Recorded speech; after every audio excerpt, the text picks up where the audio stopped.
Su biografía política. Y tenemos 15 minutos. ¿O 20? Sí, más o menos. Gracias, buenos días. El propósito. La ponencia pone de manifiesto de qué manera la escritura de esta biografía pretende rescatar a Cuca García de la omisión de la que ha sido presa con el objetivo de romper el largo silencio sobre su vida militante que la ha relegado durante décadas y la ha arrinconado entre anonimato y penumbras al más cruel de los olvidos. En la ponencia se explica de qué forma el rastreo y la búsqueda de sus acciones se prolongan a través de distintas huellas que la indolencia y el machismo no lograron diluir. A pesar de los afanes, con dolo o simplemente por incuria, por borrar su figura histórica, tanto en los testimonios de quienes fueron sus correligionarios, como en distintos productos académicos y en donde García está muy desdibujada o de plano se encuentra excluida. Ideas cardinales para enfrentar el reto biográfico. En el agrupamiento de las piezas sueltas del rompecabezas que integra la biografía política de la michoacana María del Refugio García Martínez, subyacen ideas primordiales para la recreación de una historia de vida. Una perspectiva clásica, pero a la vez lúcidamente contemporánea, es la que nos ofrece Thomas Carlyle en su ensayo titulado Biografía, y en cuyo contenido nos advierte de la necesidad de conocer a cualquier individuo viendo en su interior, entendiendo sus expresiones, descifrando el corazón absoluto de su misterio, inclusive mirando desde su perspectiva y observando el mundo tal como él observa, de suerte que en teoría seamos capaces de construirlo y de discernir tanto el tipo de hombre o de mujer que es, así como el tipo de asunto en el que ha debido esmerarse y vivir. En la obligación de vivir, como la llama genialmente Carlyle, se pregunta cómo fue la eterna batalla a la que los hombres dan el nombre de vida y cómo desentrañar el gran secreto en el que se ameritan todos los corazones, es decir, cómo desvelar el significado de la vida de mujeres y hombres. Por su parte, el historiador François Dos ha dicho que escribir la vida sigue siendo una esfera inaccesible y sin embargo sigue siempre impulsando el deseo de narrar y de comprender. El género biográfico que se ha revalorado actualmente en el ámbito de la escritura de la historia. Y no nos queda más que reconocer que la biografía puede ser una manera privilegiada de empezar a restituir una época con sus sueños y sus angustias. Picos y palas metodológicos para escarbar en la historia. Visualizo un doble enfoque para sostener la estructura de esta biografía, es decir, utilizo la historia política y la historia de las luchas de las mujeres. Esta dupla me permite, por un lado, argumentar la inserción de Refugio García en los hitos más significativos y de mayor impacto a nivel regional, nacional e internacional en la construcción del México posrevolucionario y su cultura política, es decir, combinando diferentes escalas explicativas para desmenuzar su actuación política.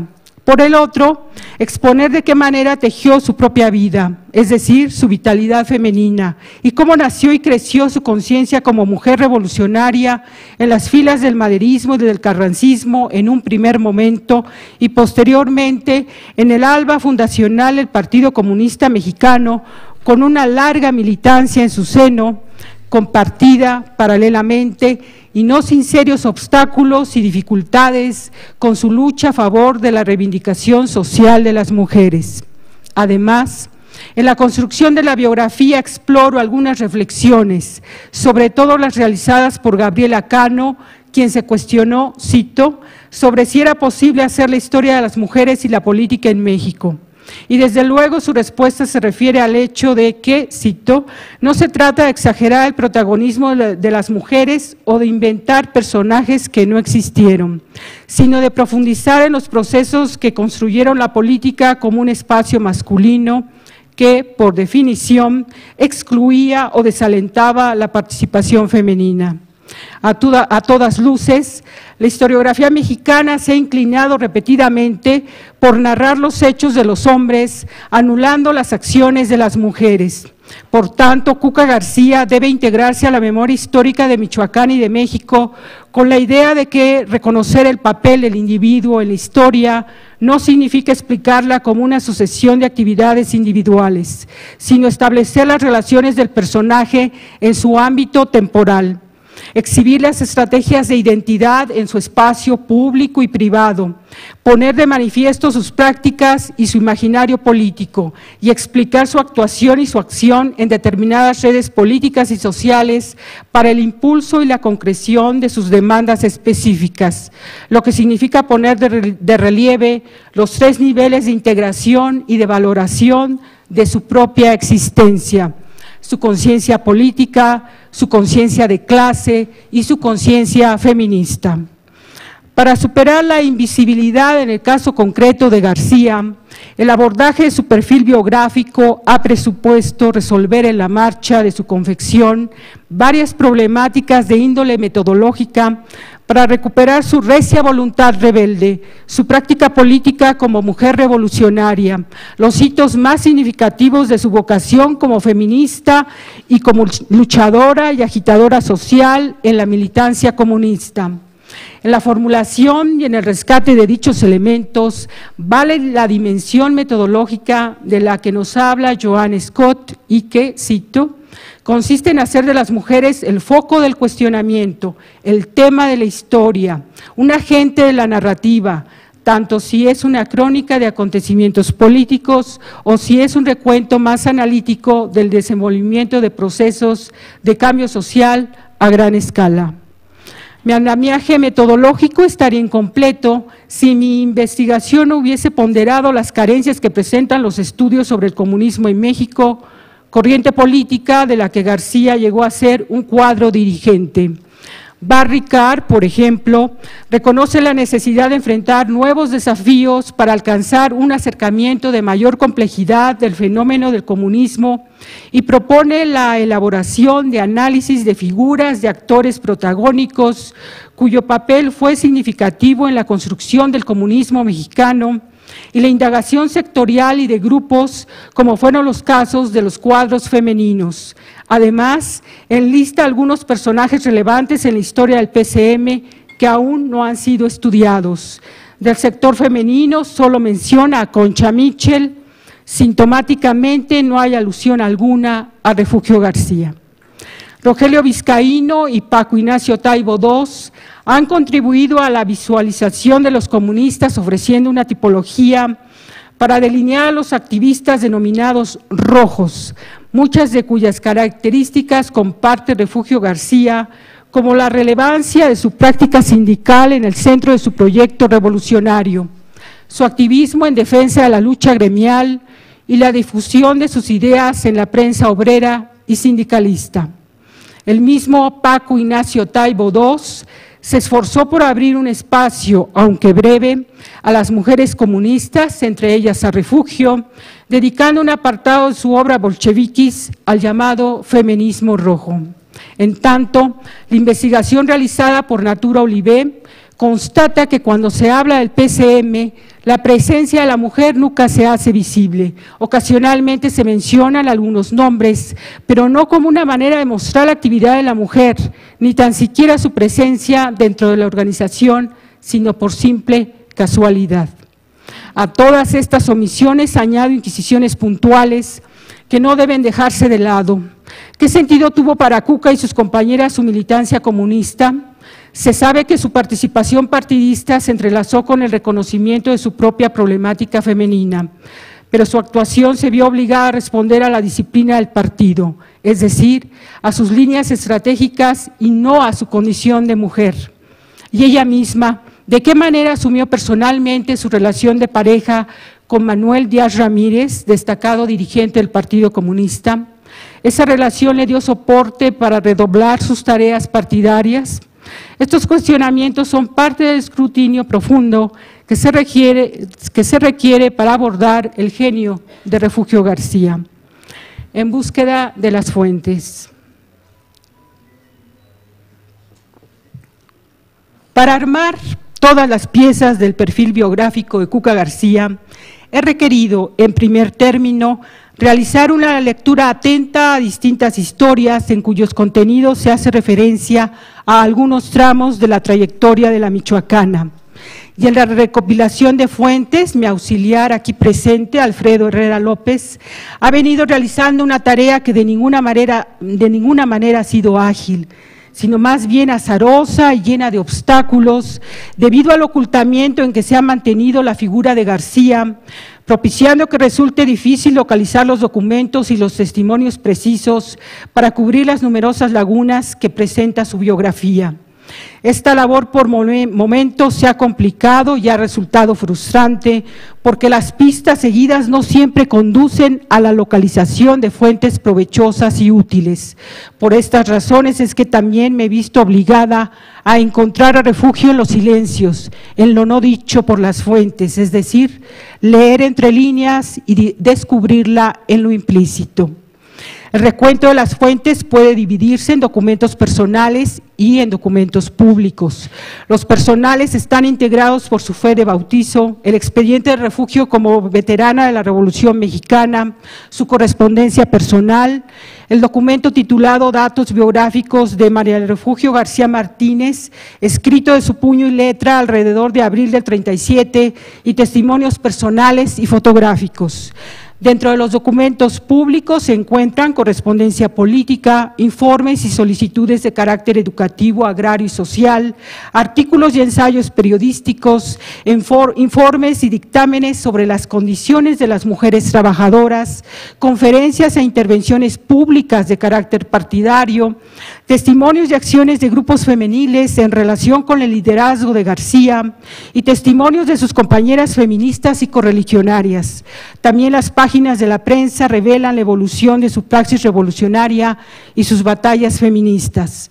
Mención especial merece el Fondo de Documentos sobre México del Archivo Estatal Ruso de Historia Sociopolítica, REGASPI por sus siglas en ruso, ubicado en la ciudad de Moscú. Dicho fondo se encuentra en microfilm y está resguardado en la Subdirección de Información y Biblioteca Manuel Orozco Iberra de la Dirección de Estudios Históricos del INAH. El rastreo, la localización, la recopilación y el microfilmado fueron realizados por la doctora Rina Ortiz Peralta a través de un convenio suscrito entre el Archivo Ruso y el INAH.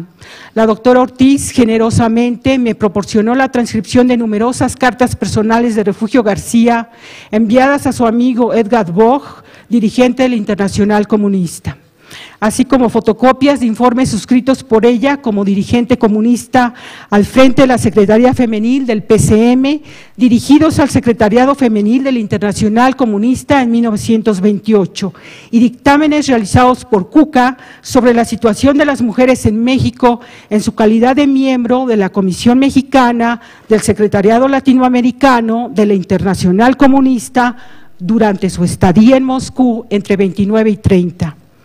La riqueza inédita de todas estas fuentes me ha permitido conocer con más detalle y profundidad el carácter más íntimo y la voluntad de la michoacana, pero sobre todo me han obligado a ampliar mi perspectiva en relación a García en su condición de mujer feminista y comunista, y como tal también he debido amplificar los escenarios de su actuación política. Lectura de la biografía. Mi pretensión es superar en la medida de lo posible todas las dificultades metodológicas y de acceso a fuentes, con el fin último de rescatarla como una luchadora combativa, integrada a grupos de mujeres y hombres de la izquierda mexicana y como protagonista en la vida política de Michoacán y de México, desde la conflagración revolucionaria en la década del 10 y hasta los años 50 del siglo XX. A partir del imperativo que ha guiado esta investigación por difundir su trayectoria en la escena pública mexicana, quiero mostrar a Refugio García como una mujer que se deslindó del modelo social de género al que se la destinaba. De distintos modos, al romper con viejos estereotipos, ella también se convirtió en un puente y en una correa de transmisión de ideas de vanguardia y de lucha revolucionaria entre los líderes políticos y los grupos sociales de la población, con quienes mantuvo un contacto muy cercano. Al abrir las páginas de su valiosa y polifacética existencia, he puesto una lente en su silueta para recuperar su talento político y su contribución social, pero también sus encuentros y desencuentros con las corrientes de la Revolución Mexicana y de la izquierda comunista, en las que Cuca tuvo un papel destacado que hasta la fecha ha estado ensombrecido. No se conoce su pensamiento ni su crítica política, tampoco sus enlaces ideológicos entre los postulados más radicales del programa social de la Revolución en la que ella estuvo inserta, con los paradigmas del Internacional Comunista acerca de la revolución proletaria mundial y la construcción de la sociedad comunista, de los que se nutrió y de los que fue intérprete indiscutible como la única mujer mexicana y latinoamericana integrante del Secretariado Latinoamericano del Comité Ejecutivo del Internacional Comunista en Moscú, impulsando un programa integral a favor de la mujer. El acercamiento a la praxis revolucionaria de Cuca nos muestra a una mujer independiente y convencida de su quehacer político y de su cercanía con la gente del pueblo, en un hacerse día a día y con una mística revolucionaria bajo el supremo impulso de regeneración social. A pesar de la incomprensión y las reticencias mostradas en distintos momentos por sus compañeros revolucionarios y por sus camaradas de partido, que de pronto no acertaban en la manera de instituirse como puentes vinculantes con las masas para llevar a cabo el cambio social, ni entendían las demandas puntuales impulsadas por las mujeres. Tampoco podemos hacer a un lado que de la mano de todo ello hubo un torbellino de pasiones personales que se tradujeron internamente en fuertes rivalidades, intrigas y tensiones y hasta en deslealtades y traiciones. Por eso la figura de García se nos presenta en distintos tramos de su vida como una mujer atacada, no solo por sus adversarios políticos, lo que podría ser lógico, sino tristemente por sus propios correligionarios, quienes le hicieron críticas acerbas a partir de las posturas y las ideas independientes esgrimidas por ella. El resultado de todo ello nos pinta el perfil de una mujer de convicciones cuyo hálito rebelde contiene una matriz de raigambre mexicana con una centrada conciencia de clase que la llevó a actuar en las filas comunistas, sobre todo en el periodo hegemónico estalinista, lo que resulta por lo menos contradictorio por su propia militancia feminista bajo una óptica y un espíritu libertarios. Seguramente estos fueron parte de los dilemas que afrontó su propia existencia.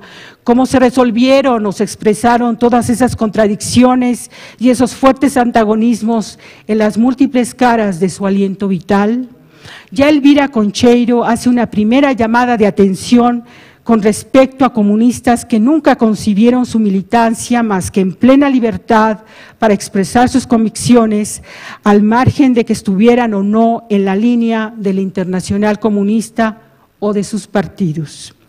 Esta argumentación explicaría en parte por qué las acciones de García y de sus compañeras comunistas dejan ver una lucha persistente para que su partido fuese más incluyente, con el afán de abrir espacios a las mujeres militantes en un plano de igualdad y para que se apoyase de manera más contundente su activismo feminista con el objetivo de poner freno a la desigualdad devaluatoria de la sociedad sexista. En un mundo impuesto por el peso de las relaciones de dominación establecidas por los hombres, estos no siempre entendieron la lucha de García y de sus compañeras por la igualdad femenina frente al hombre. Cuca recordaba el tono tragicómico que adquirió la agresión verbal de Fernando Amilpa, el dirigente de la Federación Revolucionaria Obrero Campesina, quien en 1936 llamó despectivamente al Frente Único Pro Derechos de la Mujer, encabezado precisamente por García, como el Frente Único del estropajo, del plumero y de la escoba.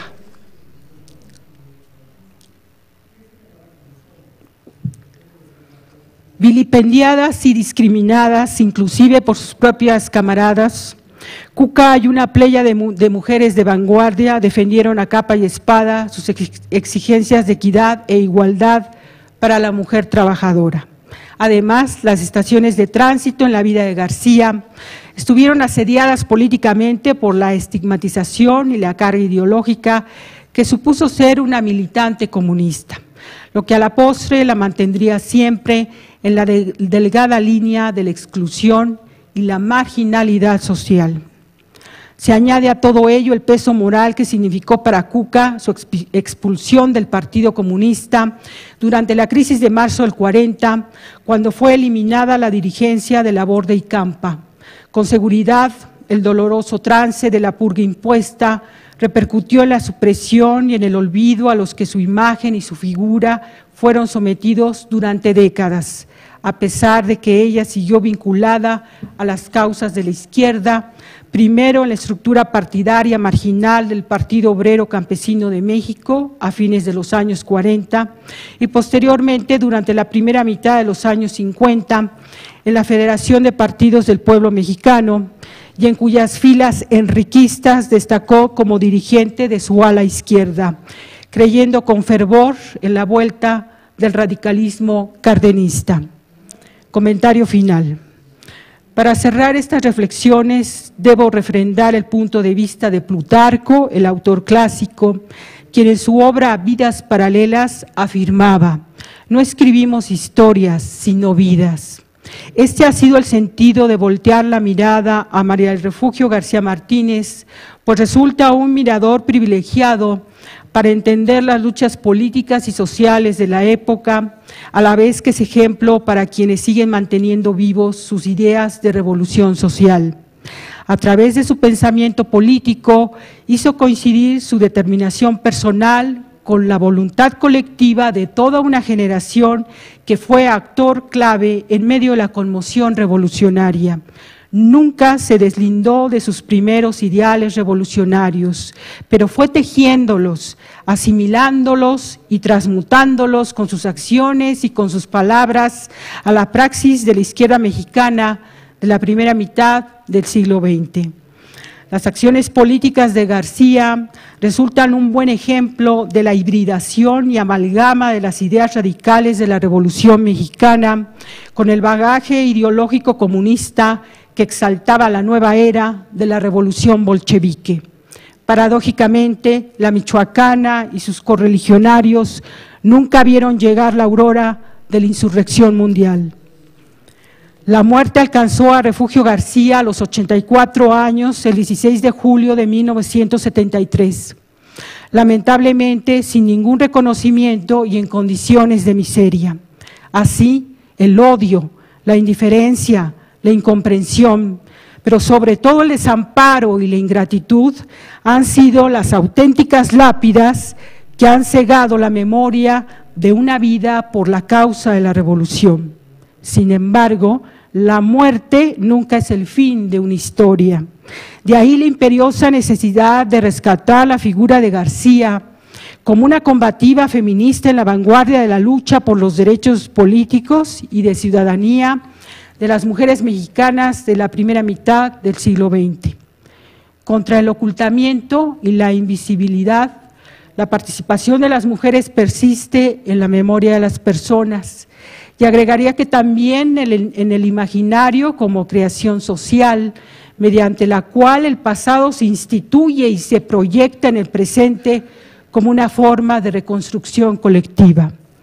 En el caso de Refugio García, contra viento y marea, permanecen hasta el día de hoy su nombre y su vida intensa en el sedimento memorioso de su comunidad y de México, para recordarnos en pleno siglo XXI que la hoz y el martillo que la michoacana empuñó siguen prefigurando los alientos por venir de una sociedad más igualitaria, incluyente y creativa. Gracias.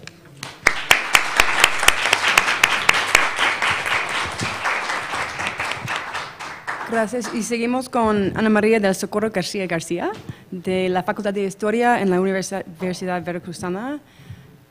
Su obra se llama Luz Vera, de señorita profesora porfiriana a reconocida teórica y activista de causas sociales.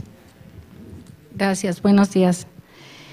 El objetivo de esta ponencia es contribuir a los esfuerzos por hacer visible la presencia y contribución femenina en el desarrollo histórico de las instituciones educativas y las ideas políticas en México, particularmente Se pretende matizar las abundantes generalizaciones que al respecto ha difundido la historiografía tradicional y así tratar de afinar las dioptrías que nos permitan generar un conocimiento incluyente con perspectiva de género en el que se observa una gama diversa de actores. En este esbozo biográfico de la doctora Luz Vera se plantea la pregunta: ¿cómo una profesora porfiriana llegó a ser una reconocida intelectual del siglo XX? Para responderla, el ensayo está estructurado en 3 apartados. En el primero se realizará un acercamiento a la perspectiva educativa e instrucción que caracterizó a la Escuela Superior de Niñas de Jalapa de 1881 a 1910.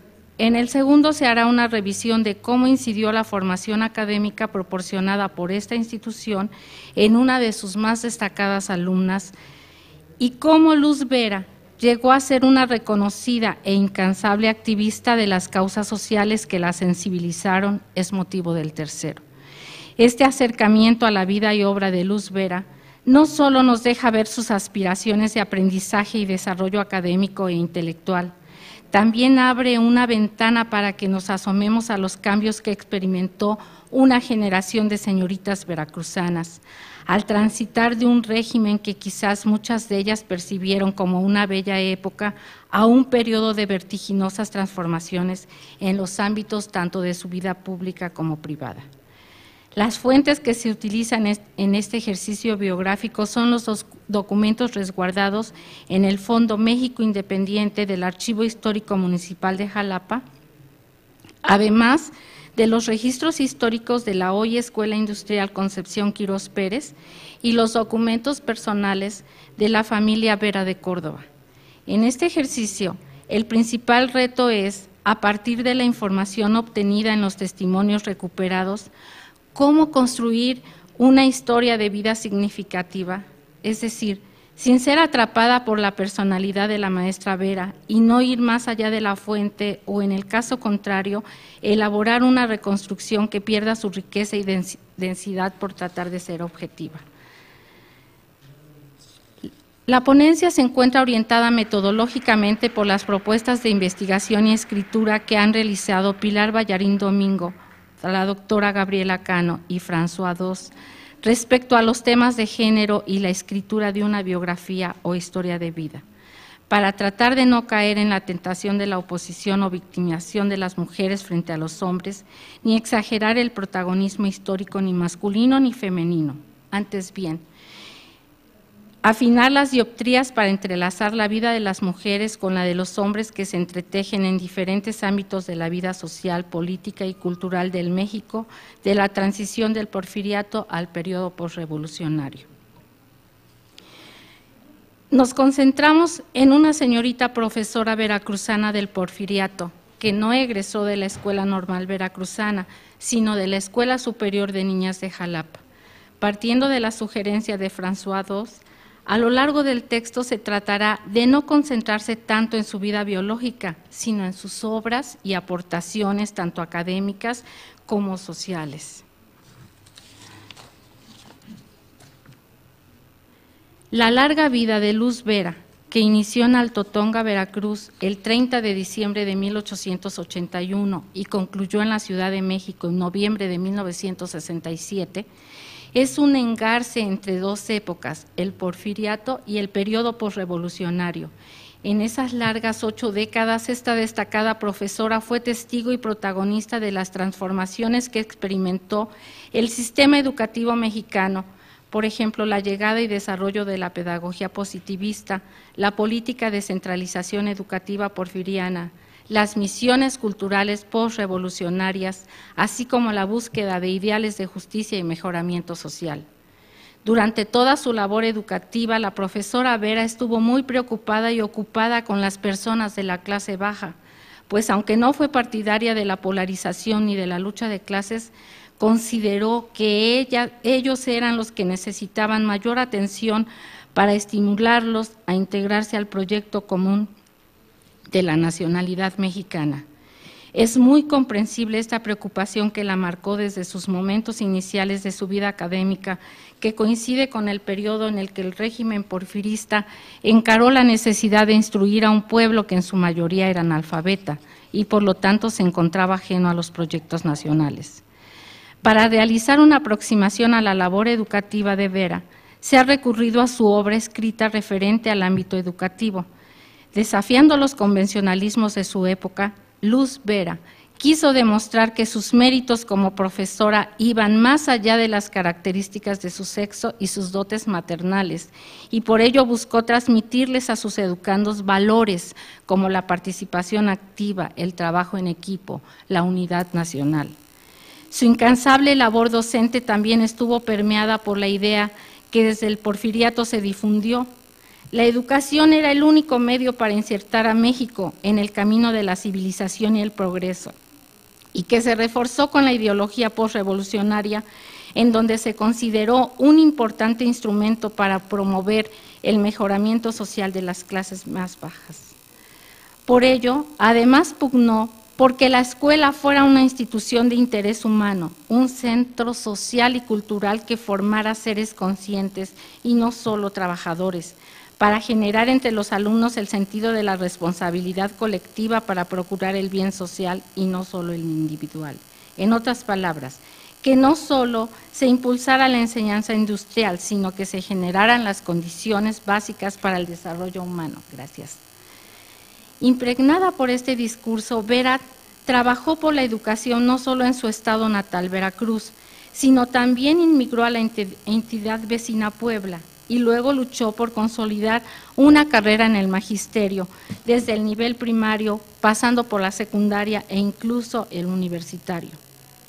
Si bien se graduó como docente en 1896 y laboró ininterrumpidamente, incluso hasta los últimos años de la década de 1920, cuando estudió para profesora universitaria en la Escuela de Altos Estudios, posteriormente la licenciatura en Filosofía y Letras, y se tituló en 1929 con la tesis La Danza.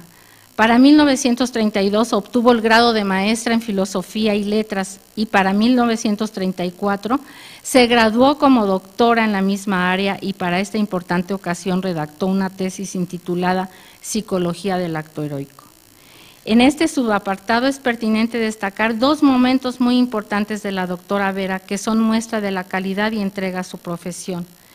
Tal es el caso, en primer lugar, de su labor gratuita como profesora de civismo en la Universidad Popular en el año de 1915, durante la época más cruenta del enfrentamiento armado de la Revolución Mexicana.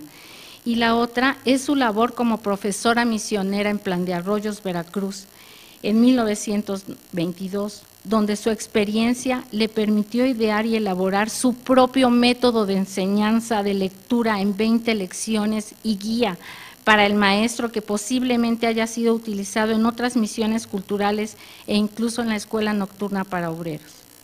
También es digno de mencionarse que impartió clases tanto en la Escuela Normal para Maestras como en la Facultad de Filosofía y Letras de la Universidad Nacional. En la primera institución, dictó cursos de historia de la pedagogía, psicología, metodología aplicada, elementos de ética, civismo y moral, mientras que en la segunda, historia de la educación y psicología. Además, los niños que asistieron a las primarias públicas en las décadas de 1940 a 1960 fueron testigos de su calidad didáctica y pedagógica, ya que fue miembro de los consejos consultivos y comisiones revisoras de la Comisión Nacional del Libro de Texto Gratuito y de la Secretaría de Educación Pública.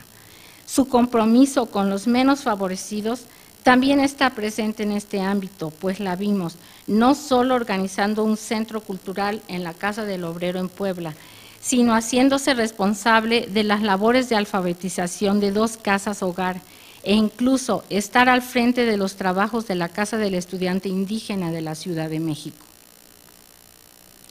El feminismo, como una propuesta de mujeres para que ambos géneros coexistieran en colaboración, conjuntando esfuerzos en pro de una sociedad más igualitaria, surgió frente a la idea tradicional a que varones y féminas tenían papeles y funciones sociales diferentes que cumplir en la vida. Por ejemplo, ellas no podían ni debían incursionar en actividades que no estuvieran acordes con sus papeles de esposa, madre e hija. Tanto mujeres como hombres que vieron la posibilidad de trabajar por el mejoramiento del género femenino pugnaron porque ambos caminaran por el sendero del ideal de igualdad y de justicia, concentrándose principalmente en la educación, el trabajo, la vida cotidiana y la familia. Vemos, pues, que de la convivencia se desprenden las simpatías, apatías y rechazos por ciertas ideas, y en este caso se quiere remarcar que el feminismo no es solo una cuestión del pensamiento y la acción femenina, pues para que dichas ideas surgieran fue necesaria la convivencia con lo masculino, a veces positiva y otras no tan favorable. Como en el caso de Luz Vera, tenemos que fue instruida tanto por profesoras como por profesores, con los que en la mayoría de los casos tuvo una interacción cordial y positiva, Bernardino Franceschi, Antonio Caso, Alfonso Pruneda, entre otros. Y en otras, en las que hubo ciertos ataques de género, como fue el caso del profesor Eduardo Coronel, quien demeritó la capacidad femenina para rendir un examen para obtener el título de profesora. Pero el profesor Coronel no fue el único que expresó sus dudas respecto a las capacidades intelectuales de las mujeres. Por ejemplo, el gobernador Teodoro Adehesa se pronunció al proponer que las niñas fueran instruidas tan solo por profesoras. A esto le contestó la directora Concepción Quirós, que ella ya lo hacía y que en igualdad de condiciones los conocimientos, las habilidades y las aptitudes, si eran iguales, se podían dar. De otra manera, ella no consintió que a la escuela solamente a las niñas las instruyeran profesoras. El posicionamiento de la veracruzana frente al feminismo lo plasmó en su artículo El feminismo en el México independiente, que se publicó en 1956 en la revista Filosofía y Letras. En él comenta que ella entiende por feminismo un hecho sociológico, una condición de lucha por el anhelo de perfeccionamiento de la misión social de la mujer frente a los prejuicios y las burlas. La concepción que del feminismo asevera está claramente vinculada con lo que décadas después Karen Offen ha denominado feminismo relacional, y que con sus trabajos Gabriela Cano ha contribuido a definir como una reivindicación de igualdad entre los sexos, además de la relación del género con la capacidad intelectual, los derechos educativos, políticos y el desarrollo moral. En contraposición al feminismo relacional, surgió la postura que Rosa Salguero ha caracterizado como feminismo conservador, pues sus partidarios valoraban los atributos tradicionales donde se restringía la acción femenina al ámbito doméstico. En cuanto a la petición y por momentos reclamos por el acceso al voto femenino, las mujeres mexicanas se encontraban influenciadas por las sufragistas norteamericanas y europeas, que argumentaban que su incorporación a la nación o al proyecto de país, el cual no estaría completo si no eran incluidas las mujeres como ciudadanas con pleno uso de sus derechos políticos como el sufragio.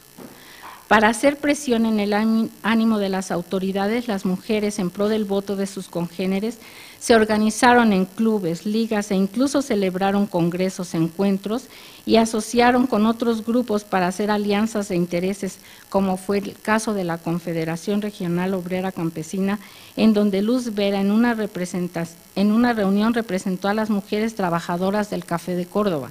Incluso buscaron acuerdos con algunos partidos políticos. Al igual que las ideas del feminismo, que no siempre fueron bien aceptadas, la solicitud a las autoridades por parte de las mujeres para el ejercicio de una ciudadanía con plenos derechos no fue percibida por la clase gobernante como una situación cómoda, al no ser fácil de manejar, y como hoy en día sucede con las situaciones complejas, simplemente le dieron largas a esta demanda social de las mujeres. Como contraste a la propuesta, tenemos el caso de Luz Vera, quien desde fechas muy tempranas, como 1906, se incorporó en las filas de asociaciones como la agrupación Admiradoras de Juárez, que abiertamente expresaron que su objetivo era la emancipación política de la mujer a través de la obtención de su derecho al sufragio, misma demanda que plasmó en su discurso de clausura del primer Congreso Feminista de la Liga Panamericana de Mujeres en 1923. Como ya les mencioné anteriormente, Vera obtuvo el grado de doctora en Filosofía y Letras. Ello le significó en cierta medida alcanzar grandes vuelos en el ámbito académico mexicano de su época, pero su trayectoria intelectual apenas estaba despuntando, porque si bien en el escalafón de la docencia había alcanzado peldaños de mandos medios, también estaba por alcanzar la cima del reconocimiento a sus capacidades intelectuales y académicas. Después de pasar por la dirección e inspección de diversas instituciones locales, regionales y posteriormente nacionales, Vera fue comisionada en la década de 1920 por la SEP a promover campañas de alfabetismo y divulgación cultural, tanto en la ciudad de Puebla como en la Ciudad de México, además de integrar comisiones para el análisis de leyes para mejorar las condiciones del sistema educativo nacional, alcanzando la cúspide en la década de 1940, cuando fue designada integrante del Consejo Consultivo del Gobierno mexicano ante la UNESCO. Fue a partir de entonces que observamos cómo esta comprometida profesora ejerció sus dos grandes vocaciones para contribuir a la construcción del proyecto nacional. Por ejemplo, con su afán de servicio a la comunidad, trató de hacer que los demás amaran la vida y la reflexión filosófica para explicar los fenómenos sociales, así como la interacción de los fenómenos de los actores sociales. Fue entonces que se preguntó, ¿cómo puede ayudar la filosofía a las necesidades y los ideales de la educación, la ciencia y la cultura? Y encontró que ésta permite llegar al conocimiento de la sociedad humana y fomentar la convivencia en igual de condiciones a través del libre ejercicio de los derechos civiles y políticos. Simultáneamente, podemos encontrar en sus escritos su preocupación porque la mujer ejerciera una ciudadanía responsable, colaboradora y conciliadora. De esa manera expresó su convencimiento y apoyo al feminismo relacional y sufragista que aboga porque las condiciones de la vida cotidiana y profesional de las mujeres fueran mejoradas por medio de su elevación educativa, moral, cultural y científica, que se le abrieran los espacios en la educación superior, en las organizaciones políticas y los gremios laborales. Otra forma que Vera encontró para contribuir a la formación de las nuevas generaciones y transmitir el amor por la vida fue por medio de la práctica de la poesía, en donde podía jugar con la nostalgia, vivir la vida tal cual se le presentara, enseñar e inculcar valores y principios como la justicia, la cooperación y el mejoramiento social. Como ejemplo se pueden mencionar poemas y poesías que nos legó en sus diarios que se encuentran resguardados en el archivo personal de la familia Vera de Córdoba. A lo largo de la presente ponencia se hizo un esfuerzo por realizar un acercamiento a la historia de la vida de Luz Vera desde la perspectiva de género, con el objetivo de contribuir a hacer visible la presencia y contribución de las mujeres en el desarrollo histórico de las instituciones educativas y las ideas políticas en el México del último cuarto del siglo XIX y la primera mitad del XX, y tratar de matizar la generalización de la historiografía tradicional, en la que se afirma que las mujeres fueron excluidas de los puestos de la alta jerarquía de la estructura escolar mexicana y demás que fueron limitadas por las barreras del control social. La pregunta que se trata de responder es, ¿cómo una profesora porfiriana llegó a ser una reconocida intelectual del siglo XX?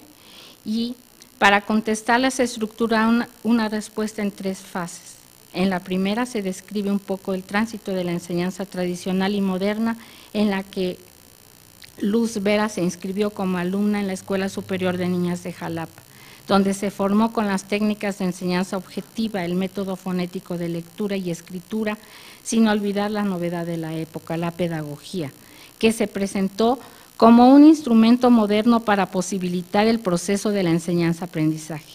Esta aspiración de la modernidad coexistió con algunas herencias del tradicionalismo que afirmaba la necesidad de que más mujeres en la escuela fueran también capacitadas en labores propias de su sexo, como fueron los bordados, la elaboración de flores artificiales, además de fundamentos de moral para orientar su conducta tanto en el espacio doméstico como el público. En el segundo vimos cómo Luz Vera obtuvo conocimiento, desarrolló su capacidad reflexiva, vivió experiencias enriquecedoras y formadoras en las aulas de los pasillos de la institución donde se formó como profesora de primaria superior, los que le serían útiles en su vida personal, laboral, intelectual y activismo social. Esas valiosas herramientas y poderosos instrumentos que les proporcionó y perfeccionó la formación como profesora, la inteligencia y la sabiduría bien pueden considerarse como las bases o los sedimentos de la manumisión femenina al cuestionar la moral imperante que le negó hasta entonces a la mujer espacios en el ámbito público, o que si en cierta medida le permitió participar de él, fue con la condición de que éstas primero se hicieran cargo de las responsabilidades que la naturaleza le designó. Frente a esos posicionamientos, las mujeres instruidas y con anhelos de ser partícipes de la vida nacional, entre ellas Luz Vera, se organizaron en agrupaciones, asociaciones y clubes que sostuvieron comunicación con gremios laborales, instituciones políticas para luchar por el mejoramiento de las condiciones de la vida de la mujer, así como su elevación moral e intelectual, que le garantizara igualdad de condiciones que al hombre en el campo laboral, intelectual y político. Las mujeres solicitaron e incluso reclamaron el ejercicio de una ciudadanía con pleno derecho ejercicio de su derecho al voto, que su participación en la vida pública no fuera únicamente por su papel como formadoras de los ciudadanos debido a su innata dulzura y cariño, sino en reconocimiento a su capacidad intelectual como a los hombres. La historia de vida que aquí nos ocupa es una muestra de lo antes comentado, pues tenemos a Luz Vera como integrante de clubes sufragistas, escribiendo en diferentes revistas a favor de los trabajos para la elevación intelectual y económica de la mujer. Gracias.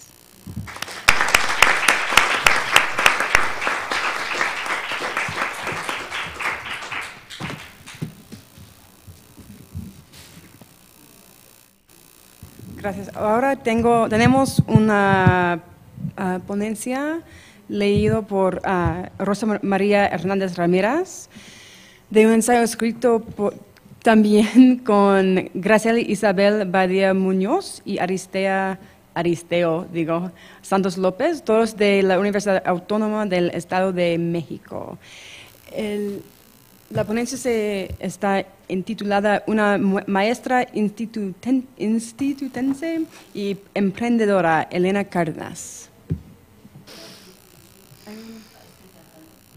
Es que no sé qué tiene, ¿verdad?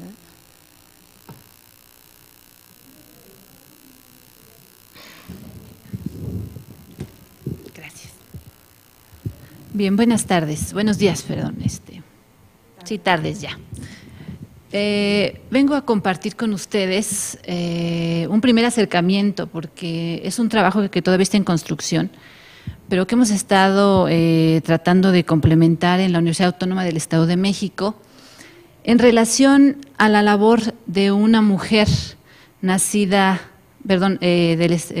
cuyo trabajo se desarrolló en el Estado de México, en la capital Toluca, durante la época, los últimos años del porfiriato y la transición hacia el México moderno.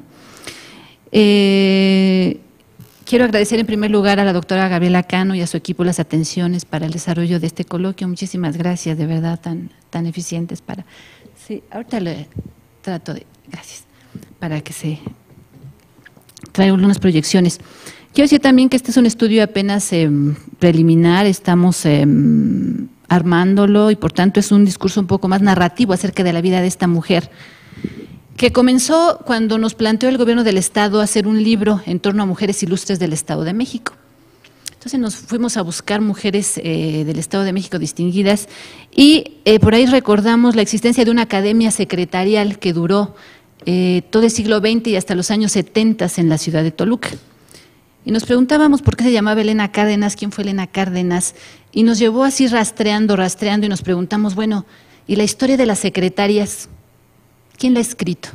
¿Quién ha hablado de las secretarias? ¿Nos ayudan? ¿Están con nosotros? ¿Quién ha hablado de ellas? ¿Quién las forma? ¿Cómo las forman? Y entonces yo les preguntaría ahorita, ¿quién es una secretaria? ¿qué hace? Pues fuimos a la Real Academia de la Lengua y el diccionario dice que la secretaria es la que guarda un secreto. Efectivamente, no es solamente ser capaz de utilizar una máquina, de hacer un escrito, sino la secrecía, la lealtad y la confianza que un jefe le guarda a esa persona.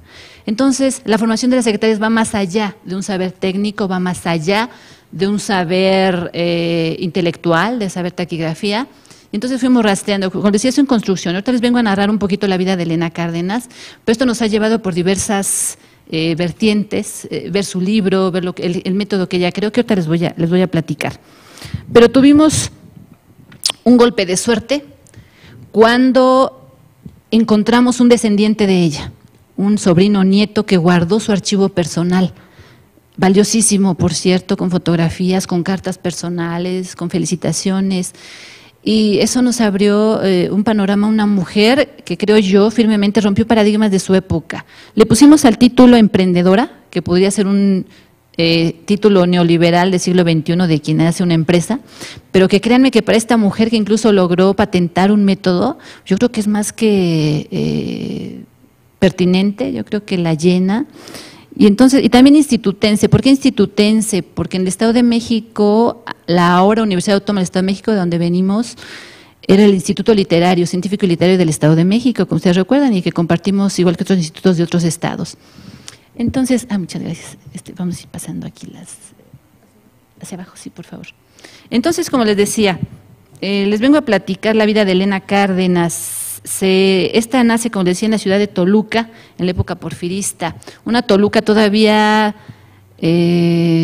rural, que empezaba a industrializarse. Toluca arranca su devenir industrial con el porfiriato, porque llegan ahí la industria cervecera de jabón, de telas, y obviamente la industria va a requerir gente capacitada para desarrollarse en ella. Y las mujeres apenas van a ir abriéndose paso en este momento histórico, y Elena Cárdenas es una de ellas. Elena Cárdenas nace en 1882, como les decía, a fines del siglo XIX. Nace en Guadalajara, pero la familia se traslada a la ciudad de Toluca. Estudia en la Escuela de Artes y Oficios de la misma ciudad de Toluca. Ahí está la cervecera, no sé si han tenido oportunidad de acudir a Toluca, ahora es el Museo MUMSI, ahora está de Ciencia y Tecnología. Y las primeras, les decía, hemos logrado encontrar algunas pistas, como coincido mucho con la anterior ponencia, con nuestras maestras que del porfiriato pasan una nueva etapa, porque hemos tenido que rastrear el archivo personal, pero si vamos a los archivos municipales, las gacetas, por ahí encontramos que la citan, el archivo del instituto también habla de ella como maestra, y aparece en la Gaceta de Gobierno del Diario Oficial del Gobierno del Estado de 1899, y dice así, donde la nombran como una de las dos primeras mujeres que les dan el cargo de telegrafistas. Fue también las primeras telégrafas aquí en el Estado de México. Bueno, perdón, aquí es que estoy ubicada como si estuviera en Toluca, bueno, en el Estado de México. Y fíjense que en la Gaceta dice, y quisiera citar esto, dice, las señoritas agraciadas son alumnas de la Escuela Normal de Artes y Oficios, donde han terminado su carrera de telegrafistas. Todavía hay espíritus retrógrados que desconocen la ventaja que reporta la educación de las mujeres. Esto en 1899, escrito por oficiales. Entonces, imagínense el impacto de esta mujer. Margarita García Luna nos da cuenta de la vida toluqueña del momento. Y Elena Cárdenas, a la vez de telegrafista, después encuentra trabajo rastreando su vida y incluso se le hicieron reportajes algunos en los periódicos locales. Se va a trabajar a la industria. Y por ahí la citan diciéndole que en la época del apretado corsé, de las medias de seda, del sombrero de alas anchas, todas las mañanas se transitaba una señorita de apresurado andar, diminuta estatura y sonrisa agradable, para entrar al departamento donde trabajaba como jefa de correspondencia. Esto no es lo que hoy hace una señorita para ocupar un puesto extraño a los quehaceres de la casa. Entonces las mujeres de Toluca empiezan a entrar al mercado laboral. Muy joven también Elena Cárdenas, se la contratan como maestra del Instituto Científico y Literario porque había una escuela de comercio y precisamente la contratan como maestra de la carrera de teneduría de libros. Ella es Elena Cárdenas, es una pintura de su archivo personal, una de las fotografías que encontramos ahí, que el ingeniero Cárdenas Olales, su sobrino, nos hizo favor de prestar. Pero el aporte esencial de Elena Cárdenas fue que inventó un método de fonografía española. ¿Alguien sabe lo que es la fonografía española? Bueno, pues tiene otros nombres, también se le conoce como taquigrafía, es decir, escribir en signos las palabras. Entonces, Elena Cárdenas patenta un método de taquigrafía que está, incluso nos pusimos a averiguar, en 1906 aparece en los registros de patentes de gobierno federal. O sea, imagínense una mujer que registra una patente para ese momento, ¿no? Para mí es sorprendente los alcances de Cárdenas, al que se le llamó también taquigrafía Cárdenas, y fue uno de los más eficaces. Legalmente quedó registrado como decreto presidencial de propiedad literaria el 28 de febrero de 1906. Con este método, Elena Cárdenas evidentemente habla, y en el libro que presenta, creo que abajo viene el libro. Ajá, esta es la portada del libro, el original. El licenciado todavía guarda un original ahí de ese libro. Ay, ya lo escaneamos, ya lo rescatamos, yo lo guardé como quién sabe cuántas veces, porque obviamente pues es del lo tenemos que devolver. Pero este es la portada original del libro, y en ese libro Elena Cárdenas destaca que ella lo que busca es que sus alumnos sean prácticos. Sí que sepan de teoría, pero evidentemente ella está orientada a un trabajo que tiene que ser eficiente. Dicen, a mí lo que me interesa es que sean prácticos, que sean veraces, eficaces y rápidos. Entonces, en ese libro, en otro trabajo ya que hemos tenido oportunidad de profundizarlo, ya lo describimos, el método que ella utiliza, cómo hace los ejercicios, cómo evalúa, las preguntas que hace para los alumnos. Es todo un cuaderno, pensamos, muy completo, didáctico, pero ella lo que dice es que deseo que sea para el estudiante de mayor eficacia para las enseñanzas que suelen guiarlo en la materia. Entonces quiere cuestiones prácticas. Y Elena Cárdenas después funda una academia, a la que se le llamó Academia Práctica de Comercio, que inauguró en 1919. Y desde 1919 y hasta 1976, esa academia formó secretarias en la ciudad de Toluca. Secretarias que durante todos esos años nutrieron a gobierno y a las industrias durante el desarrollo industrial de esta ciudad. Entonces, ahí evidentemente la señorita Cárdenas era de la alta sociedad, pertenecía a la élite. Entonces, en la inauguración fue el gobernador, ahí narran las crónicas de los diarios, incluso la melodía que tocaron, la marcha húngara, el vals. Entonces nos imaginamos ahí el petit comité inaugurando una academia que se prolongó durante los años y que formó a las secretarias, a esas leales compañeras en el trabajo durante varias décadas. Bueno, fue tal la fama que, bueno, como les decía, siempre estuvo ahí. Hicieron carreras técnicas de teneduría de libros, secretarias ejecutivas en español, secretarias ejecutivas bilingües, auxiliares de contador y secretarias en español. A ver si, esta es una fotografía por ahí de los años 30, más o menos dice 1930, donde se ve a Elena Cárdenas con un grupo de secretarias que están egresando de la academia. No sé si alcancen a ver, ahí está Elena Cárdenas en el lado izquierdo, en un vestido de puntitos. Acá. Es que la fotografía es muy larga, tuvimos que cortarla a la mitad, es todo un grupo más amplio, pero está Elena Cárdenas, al lado está su siempre, no es que no me acuerdo ahorita el nombre, pero era su auxiliar, su sobrina, su secretaria, sí también. Exactamente, su secretaria, y siempre la acompañó, aparece en casi muchas fotografías, aparece ahí al lado de ella, siempre su fiel y leal compañera. Entonces, pues ahí está Elena Cárdenas, y observen las modas, ¿verdad? Ahí también llama la atención las secretarias, el peinado, el vestido, los zapatos, las medias, ¿no? Entonces, son secretarias que han egresado y que pues se ve que para ellas, evidentemente, y para sus familias, era una aspiración concluir una carrera de carácter técnico. Entonces también es muy valioso en este. Ahora también seguimos, tenemos otra imagen en donde se ve que las alumnas de la academia, pues como les decía, aquí están un ejemplo de sus títulos, egresaban como tenedora de libros y taquimecanógrafa. Este título es de 1946. Seguimos, por favor. Espérame, ahí. El lema de la academia era fe, cultura, trabajo y patria. Es decir, a Elena Cárdenas nunca dejó de lado el aspecto religioso, fue vicepresidente de la Sociedad de Damas Católicas de Toluca, entonces siempre. Pero el lema la Universidad Autónoma de México, que era instituto, tenía como lema patria, ciencia y trabajo. Aquí Elena Cárdenas sigue con esa huella institutense al decir que, que su lema era ese. Bueno, como ven, esta es una fotografía ya más de los años 60, 70. Por el peinado vean también los crepés, ¿no? Van desfilando, ellas desfilaban en los conmemoraciones cívicas ahí en Toluca, en el Estado de México. Estas son fotografías que encontramos ahí del archivo y ven, encontramos en el archivo cómo describían cómo debían vestirse, qué largo debía tener la falda, qué tipo de discurso tenían que decir, cómo tenían que pintarse las uñas, cómo tenían que decir. No solamente, les repito, la formación teórica, sino también la formación práctica y de valores. Entonces, el lema de la academia, por eso se los quiero comentar, dice, el lema de la academia es atraer la confianza de las personas interesadas en adquirir una sólida instrucción comercial con la demostración irrefutable de sus éxitos y nunca con promesas engañosas. Es decir, no somos fraudulentos como otros. ¿Por qué? Porque había una competencia, ya hemos encontrado también de otros métodos, de otras academias que también estaban disputándose, no crean que era único, sino ya comienza la diversificación y otras academias que también se dedicaban a eso. Entonces, padres de familia, antes de inscribir a vuestras hijas, comparad la moralidad, disciplina y progreso efectivo de nuestra academia. Entonces, ese era el lema con la que invitaban a que se inscribieran. Decía que también, y coincido aquí con la maestra que decía hace un momento, que no era también la práctica de los valores y utilizó una frase que por aquí anoté de la moralidad.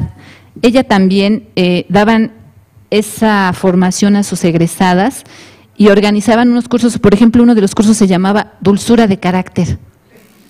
Yo creo que había que tomarlo, ¿verdad? Para ver en qué me ayuda. Yo también dije, ojalá tuviera aquí el plan de estudios, ¿no?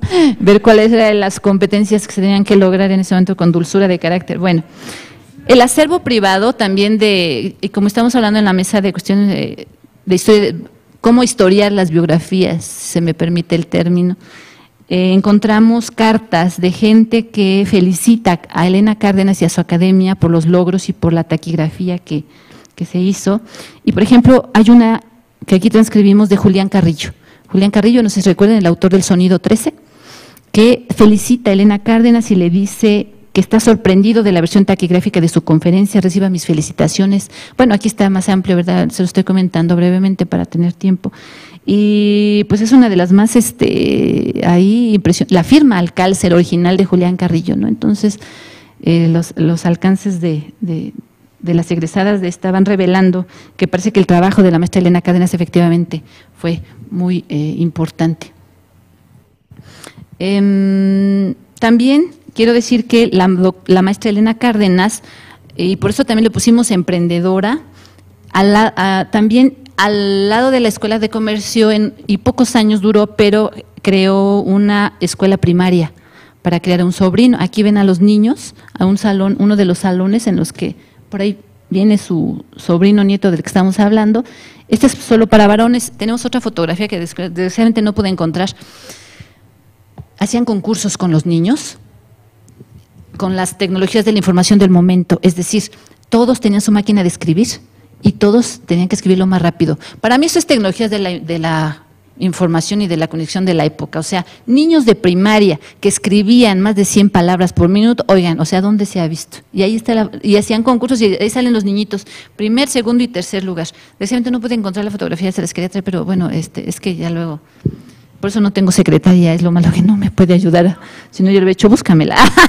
Pero bueno, entonces se las debemos, pero está ahí o sea, eso es lo sorprendente para mí, y para el grupo de maestros que estamos en esto, que se adelantó a su época y no solo a las secretarias, sino a los niños también formarlos desde pequeños en esas herramientas que les iban a permitir desarrollarse en un mundo en ese momento que empezaba a tecnologizarse.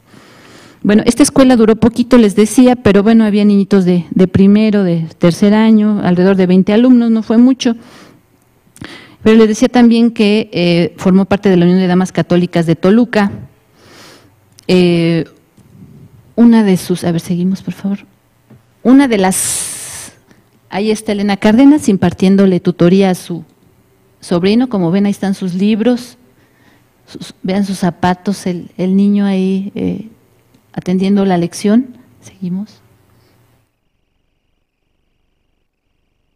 La casa de Elena Cárdenas, ella está del lado de ustedes, del lado derecho. Del lado izquierdo está, como les decía, su compañera, y también, no sé si la aprecien, ahí llega a salir así como asomándose, como cuidándola siempre. Para mí, cada que la veo, digo, híjole, la sigues cuidando, ¿verdad? O sea, en las fotos sigue también ahí apareciendo al lado de ella, en su casa. A ver, creo que ya es la última imagen. Y esta es ya secretarias, a comparación del primero, ¿verdad? Estas ya son de los años 70, 80, no 70, porque cerró en el 70 y algo, 80 y algo. Entonces, como ven, la formación en los hábitos de limpieza del uniforme, de largo de la falda, como les decía, una formación en la que se buscó ser de manera integral. La profesora Elena Cárdenas continuó siempre al frente de su institución con su música clásica, y fallece en 1956 a la edad de 74 años. Como decía, una calle de la ciudad de Toluca lleva su nombre, y la academia todavía funcionó, les decía, hasta los años 70, casi 80, pero después, pues por cuestiones políticas, también de administración, tuvo que cerrar. La casa donde donde era la Academia Elena Cárdenas, que aparecen muchas fotografías porque está al lado del Palacio de Gobierno del Estado de México, fue expropiada. Ahora es un museo, pero ahí se desarrolló toda la trayectoria de la Academia de la Maestra. Entonces, pues esto es lo que por el momento les tenemos para ustedes. Espero que continuemos a mayor profundidad del estudio y traerles un estudio más profundo, más completo, pero quiero decirles que la maestra Elena Cárdenas, tuvimos la fortuna, como les repetía, de encontrar el archivo personal, fuentes orales. Muchas de las actuales damas que ya tienen algunos ayeres han sido egresadas, nos hablan de cómo las educaban, entonces esperamos complementar con un poco más bien con historia oral, y pues darle también mayor profundidad al estudio. Como les decía, también ya nos fuimos a ver la parte didáctica del libro, pero pues esta es la maestra instituense y emprendedora Elena Cárdenas Guerrero para ustedes. Muchísimas gracias.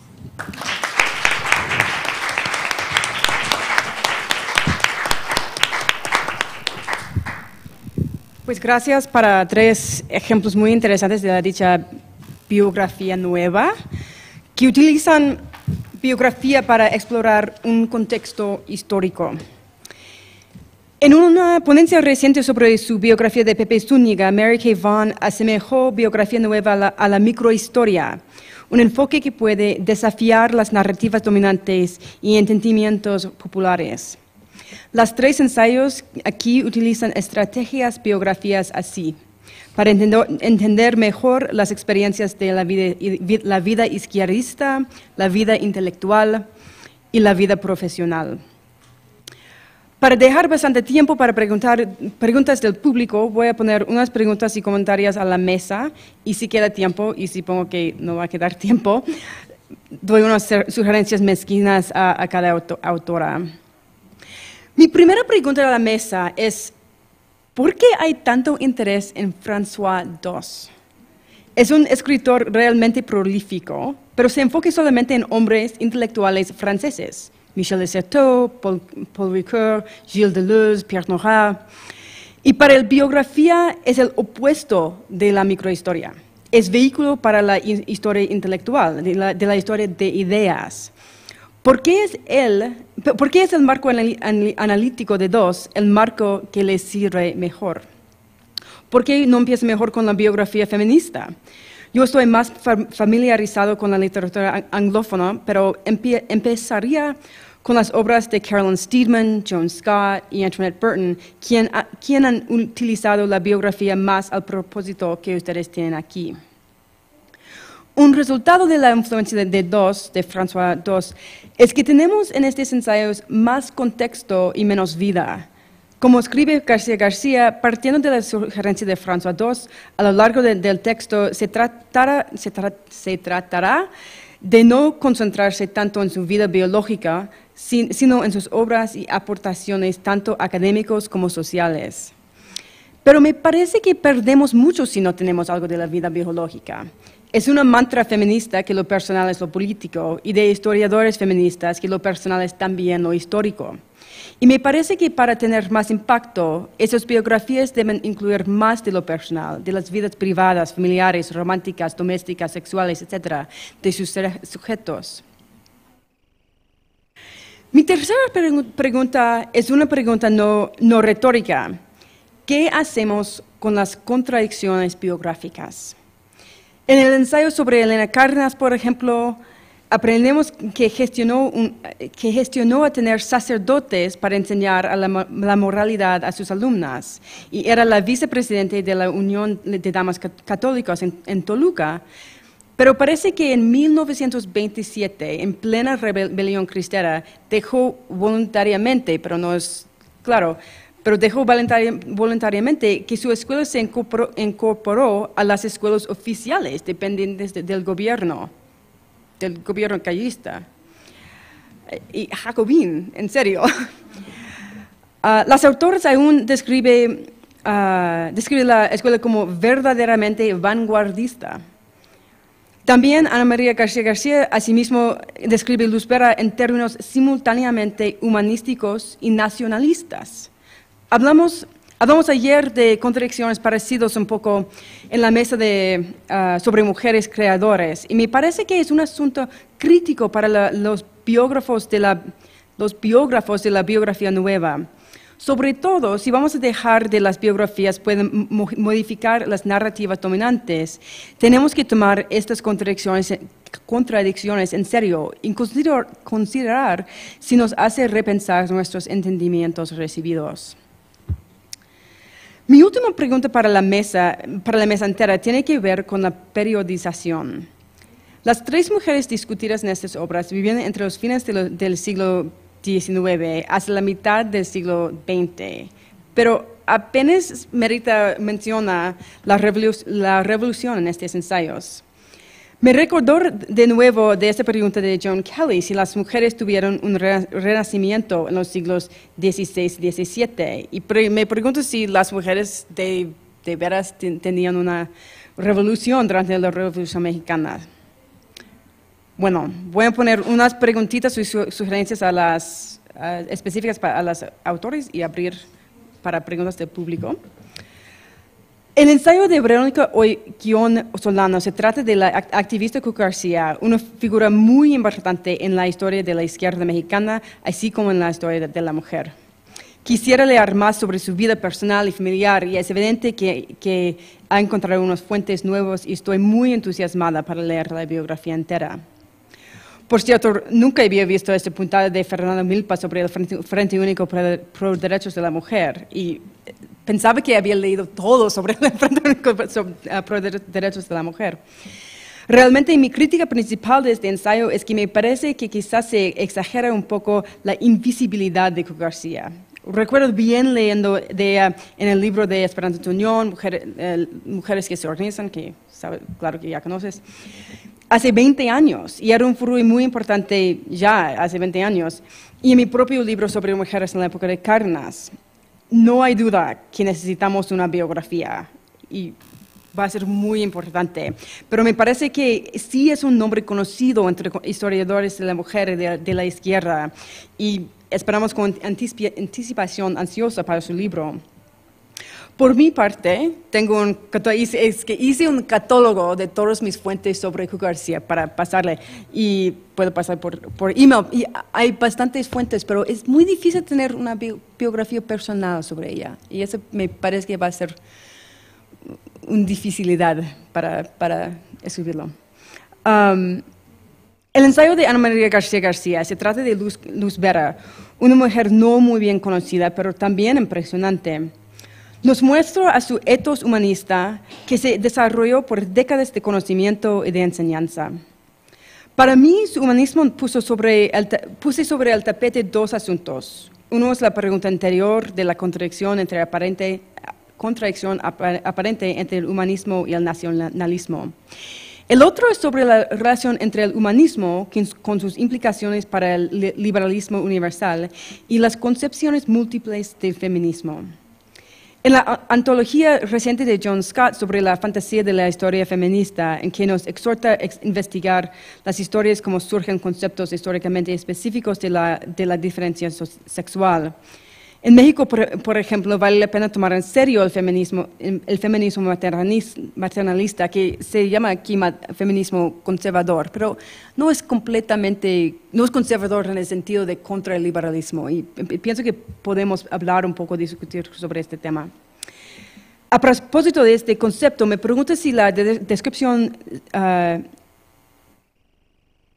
que nos dan en la página 6 no sea demasiado específico en términos de clase. Es decir, la idea de la mujer domesticada y muy protegida y con énfasis en el honor y todo eso. También la emancipación femenina que se trata de la obra aquí tiene que ver, entre otras cosas, con el trabajo doméstico o, a lo mínimo, la gerencia del mantenimiento de la casa y la familia. Pero esos asuntos retroceden en este ensayo. Finalmente, el equipo de Rosa María Hernández Ramírez, Graciela Isabel Badina Muñoz y Aristeo Santos López nos da una historia interesante que me parece como algo de Mad Men avant la lettre. En esta versión de ensayo, los autores dependen fuertemente en los documentos y entrevistas del sobrino nieto. Y mi primera pregunta es si vale la pena hablar un poco sobre la relación entre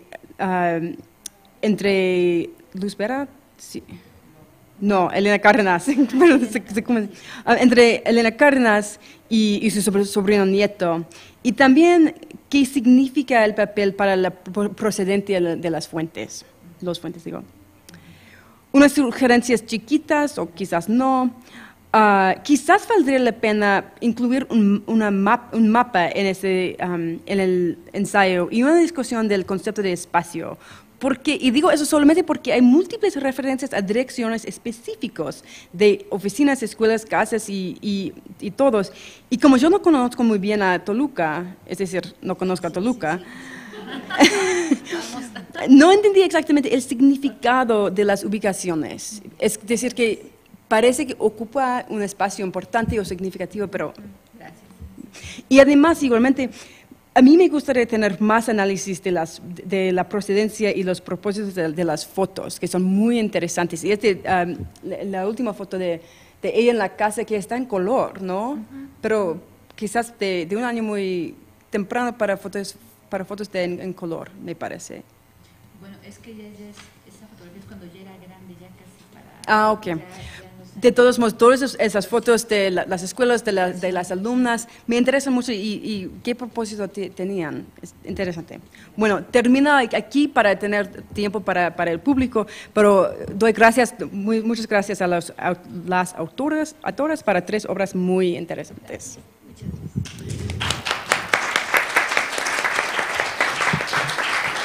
Y bueno, tenemos 25 minutos para preguntas. Fernanda. ¿Necesitamos un micrófono? Ok. Gabriel dice que sí.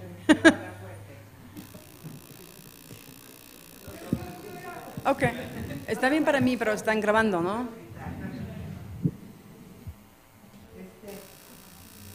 Yo quería hacerle un comentario a ver cuál de sus biografiadas pensó o habló o escribió acerca de la anticoncepción.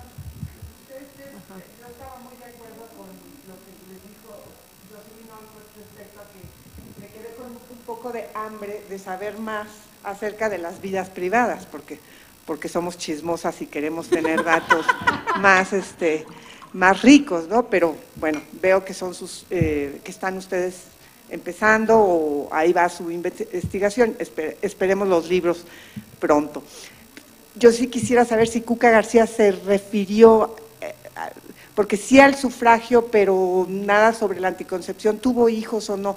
Igual Luz Vera se casó, no se casó, la señora, la maestra Cárdenas se casó, tuvieron hijos, y se referirían explícitamente a la anticoncepción, porque es la época en que en muchos ámbitos ya se está discutiendo, y sobre todo ellas que sí trabajaron en pro del del sufragio, ellas dos. No sé si Cárdenas sí lo hizo o no. ¿Se contesta ahorita o primero? No, 3 preguntas, ¿no? Y luego podemos contestar. Bueno, muy interesante y a mí aprendí mucho, pero yo nada más quisiera que respondieran a la pregunta de Jolie, que si tuvieran una revolución o no, porque llamaba la atención que como que brincaba ese periodo y me parece una pregunta fundamental.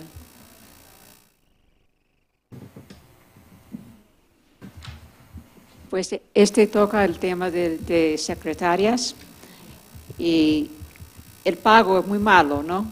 Ser secretaria, malísimo. Sin embargo, mucha gente que son secretarias son muy inteligente y siguen en el trabajo. ¿Por qué trabajan de secretarias? ¿Por qué siguen haciéndolo?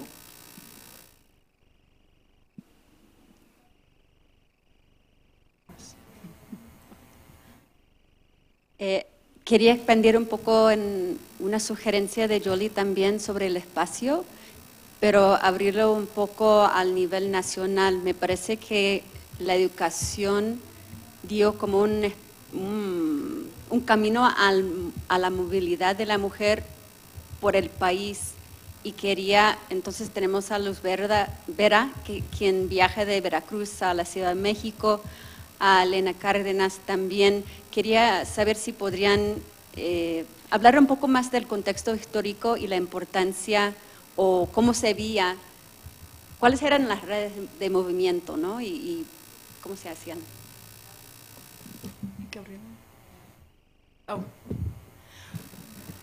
Bueno, yo quería agradecer por las 3 ponencias que me parecieron muy interesantes y bueno, un punto que también la doctora Olco tocó, que es el punto de las contradicciones y que me parece fundamental para hablar de una biografía. Escuchando, cuando se habló de la nueva biografía que efectivamente tomaba como objetos principalmente a los hombres, una de las críticas era no evitar, digamos, el discurso apologético, ¿no?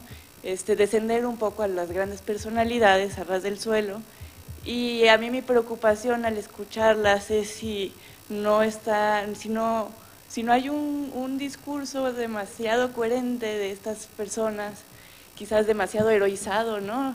No fueron ambiciosas, no le metieron el pie a nadie, no sé. Digamos que simplemente son las cosas para que es la dimensión humana, ¿no? de las biografías.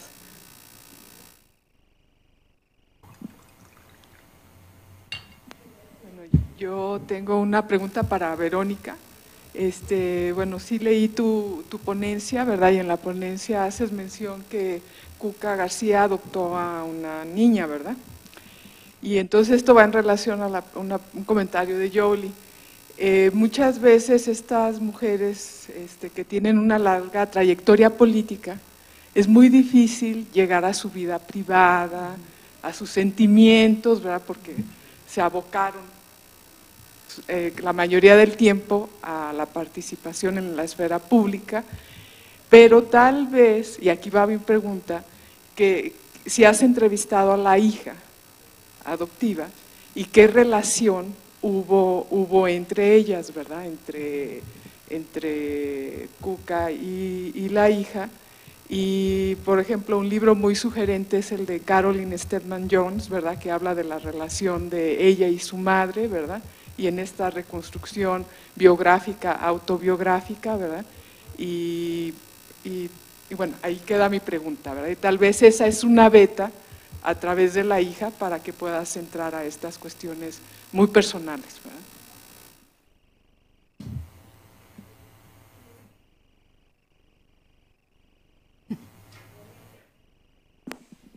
Volviendo al tema de las redes que comentaban allá, esta pregunta es para la doctora Ana María.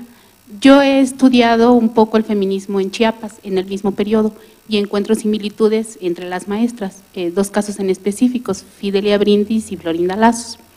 Yo quisiera saber, bueno, y he encontrado también cierta relación entre las maestras tabasqueñas y chiapanecas, y yo quisiera saber si existe también, porque estoy trabajando en una hipótesis sobre el sureste, si encontró en los periódicos alguna relación con Chiapas, entre las maestras chiapanecas y las veracruzanas.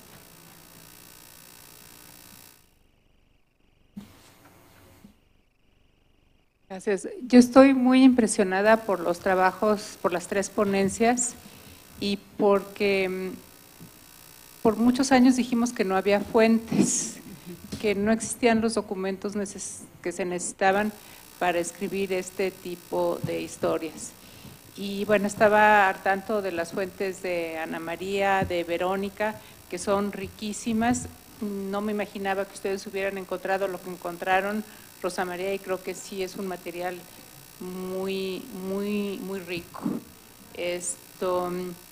Sobre la relativa invisibilidad, visibilidad, creo que es algo bastante difícil de valorar, porque a Yoli le parece que Refugio García es más visible que Luz Vera. A mí me parece que Luz Vera es más visible que Refugio García.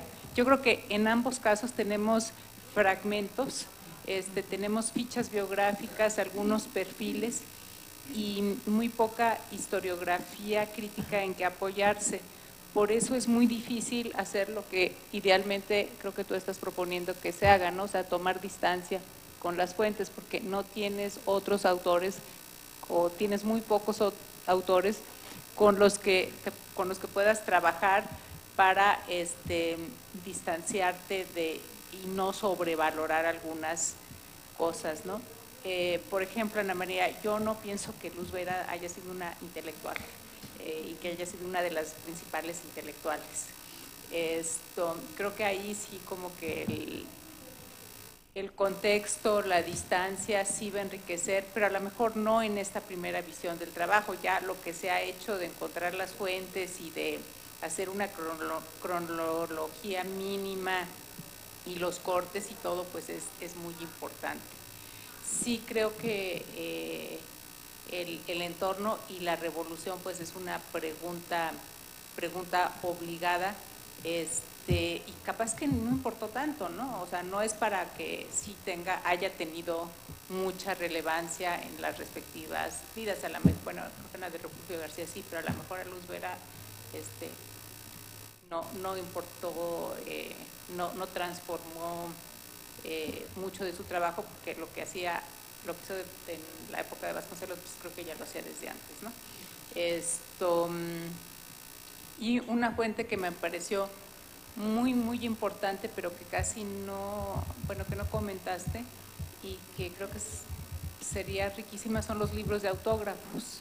O sea, yo creo que eso, bueno, sería ya antes que una biografía, porque eso es muy complicado, el contexto y todo esto, pues sí analizar un conjunto o una fuente en particular. Por ejemplo, son 2 libros de autógrafos, ¿verdad? No, es un libro de autógrafos y un libro como de un diario de ella. O sea, yo creo que sí, analizar 1 o 2 fuentes así, muy ricas, muy acotadas, y luego ya ir a otra cosa. Pero bueno, eso sería todo, y la palabra le está dando Yoli, o sea que le das el micrófono a quien diga Yoli. Hay 2 preguntas más y luego termino con conversación. Sí. Bueno, mi pregunta es para Verónica. Yo estaba buscando como una biografía acerca de Refugio García, ya había consultado como pequeños libros donde vienen algunos datos importantes, y bueno, en internet encontré un artículo que escribes y pues es muy rico, ¿no? Encontré muchos datos que me hacían como falta. Yo estoy haciendo una tesis sobre el Consejo Feminista Mexicano y bueno, tuve acceso a las 2 revistas que publicaron y bueno, ahí viene que Refugio participa en la inauguración, bueno, en la fundación, pero ya no sigue, ¿no? Entonces dije, ¿qué pasa con Refugio, no? ¿Para dónde se fue? Entonces comencé a buscar y bueno, encontré tus referencias que son así como se me hizo un artículo como muy interesante, con mucho trabajo detrás. Sí, lo encontré en internet, de hecho sí, fue así como… Bueno, mi pregunta estaba referida hacia… En un artículo de la doctora Ana Lau, encuentro que Refugio García participa en el Congreso de Mujeres de la Raza. Entonces, bueno, pero me parece que ahí viene que ella se asume como parte del Consejo Feminista. Entonces quiero saber cómo regresa, ¿no? Cómo después de tanto tiempo que no participa en el Congreso Panamericano, o sea que hay como una ausencia, cómo es que para el 25 ya vuelve su participación y bueno, para el Frente ya está más que presente en el activismo, ¿no? Y bueno, la segunda, esa sería la primera, y la segunda es para Ana María del Socorro, perdón, sobre Luz Vera. Dentro de las revistas que, bueno, pude checar, viene que Luz Vera es parte de, para 1923, enero me parece, es directora del Consejo Feminista, secretaria general del Consejo Feminista, supliendo a Elena Torres. Entonces me gustaría saber si en tu larga investigación has encontrado como alguna pronunciación de Luz Vera para 1923 acerca como de una postura, ¿no? Me parece que ser parte como ya de ser la secretaria general, no sé, me parece como importante, y bueno, lo encontré en la revista, ¿no? Entonces, pero más fuera de ahí no he encontrado como algún dato que ayude como a explicarlo. Gracias. Y última pregunta de Elena Spencer. Y luego. Yo escuché 3 fascinantes historias de 3 mujeres, como si ustedes trataran de dedicarse a la arqueología de la vida de 3 mujeres. Y yo creo que que parten de ese problema que es real, de la invisibilidad, de la discriminación, de la que generalmente cuando la mujer no aparece en la historia no la buscamos, y ustedes se propusieron buscarlas, documentarlas, buscar las fuentes y presentarlas. A diferencia de Jolie, yo creo que lo que nos falta no solamente las vidas, sino el contexto. Y yo creo que el objetivo de las biografías, Pache, Verónica, no es rescatar las vidas, sino buscar la interacción, la articulación entre la vida y el contexto. Y que la vida de la persona, y más cuando se trata de mujeres, ¿qué es lo que cómo nos amplian la comprensión de la vida, pero también del contexto en el cual vivieron? Yo creo que la revolución, ya que las 3 la vivieron, tiene que estar de una manera u otra, y que el periodo durante el cual vivieron tiene que estar, porque su vida se articuló, se moldeó dentro de ese tiempo y espacios, y viceversa, fueron moldeadas por. Y yo creo que eso es el objetivo, creo yo, de la escritura de la biografía, no rescatar las vidas, sino rescatar las épocas, los periodos y, por supuesto, a través de la persona, que nos permite una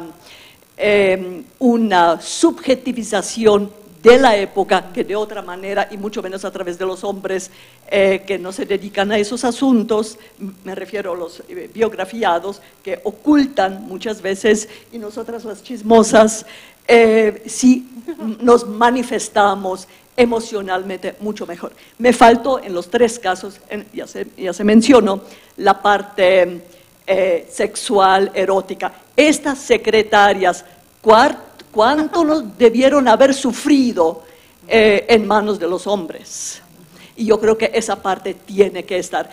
La forma como Jolie, por ejemplo, trató a Concha Michel con su marido, le rompió la tarjeta, el carnet del partido. Yo creo que estas son las partes que son tan reveladoras. Bueno, como empezamos un poco tarde, voy a dar el micrófono a los ponentes para responder muy brevemente a las preguntas y comentarios. Muy brevemente, fueron 1000 preguntas. Una cosita sobre los libros de autógrafos, que Teresa Fernández tiene un ensayo fantástico sobre este tema, un ensayo metodológico sobre libros de autógrafos. Empezando. Gracias. En vista de que hay que responder rapidito, de entrada les digo que aquí está un manuscrito de 280 cuartillas con la Cuca García. No me pude extender, obviamente, en la ponencia para contarles mucho más de esta mujer michoacana. Me voy rápido. ¿Por qué hay tanto interés en François II? Bueno, pues de entrada me reveló muchas cosas. Yo nunca había escrito una biografía, pero últimamente, gracias a Antonio Saborit y al obsequio que me hizo de su traducción de Thomas Carlyle, dije, oh, esto también va, ¿no? Entonces, esta biografía se va haciendo, digamos, al calor de, ¿no? Quiero no nada más hacer una biografía política, quiero hacer un rastreo. De hecho, últimamente le cambié el título, he ido cambiándole el título según voy avanzando. Ahora se llama Tras las huellas de Cuca García, 1889-1973, una mirada a sus causas revolucionarias. ¿Que exagero la invisibilidad? No. Todos los autores y sobre todo todas las historiadoras que han tocado el Frente Único Pro Derechos de la Mujer, pues resaltan mucho como secretaria general del Frente a Cuca García. Pero todo lo demás, si vamos a los años 40, por ejemplo, ahí tengo una laguna enorme, ¿no? Si vamos a su periodo como muy jovencita, cuando muere su padre y sus hermanos y ella se integran a la revolución, pues no sabía yo nada, realmente nada, ahí le vamos escarbando, ¿no? Entonces, efectivamente yo sigo sosteniendo que hay una invisibilidad con respecto al personaje.